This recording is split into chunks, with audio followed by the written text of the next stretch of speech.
বর্তমান সময়ে যে গুণাটা সবচাইতে বেশি চলছে ইয়াং জেনারেশনের মধ্যে, সেটা হলো রিলেশনশিপ, অবৈধ রিলেশনশিপ। জোরে বলুন ঠিক কিনা?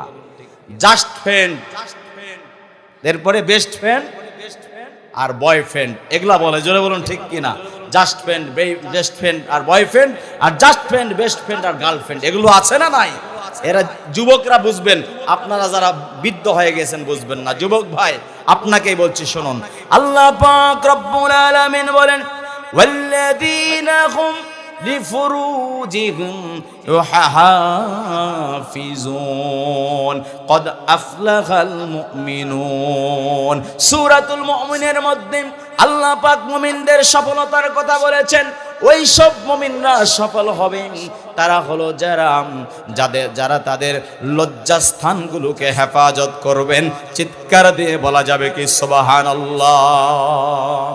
রাসূল বলেন, মাইয়াদমানলি মা বাইনা লাহইহি ওয়া মা বাইনা রিজলাইহি আযমানু লাহুল জান্নাহ, মুত্তাফাকুন আলাইহি।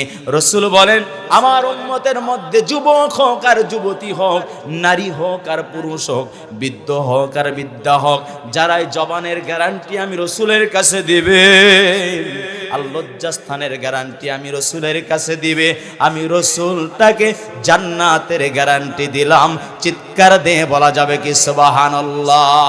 রাসূল বলেন, ইন্না মিন খিয়ারিকুম আহসানুকুম আখলাকাম।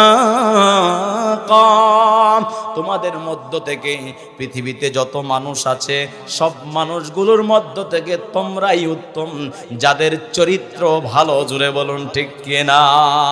এই জন্য ইংরেজিতে প্রবাদ বাক্য আছে, money lost is nothing lost, wealth lost or health lost is something lost, but character lost is everything lost. যদি কারো সম্পদ নষ্ট হয়ে যায়, কিছুই যেন নষ্ট হলো না।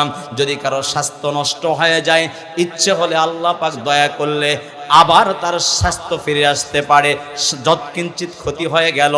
আর যদি কারো চরিত্র নষ্ট হয়ে যায়, তার যেন সব কিছুই নষ্ট হয়ে গেল। জোরে বলুন ঠিক কিনা?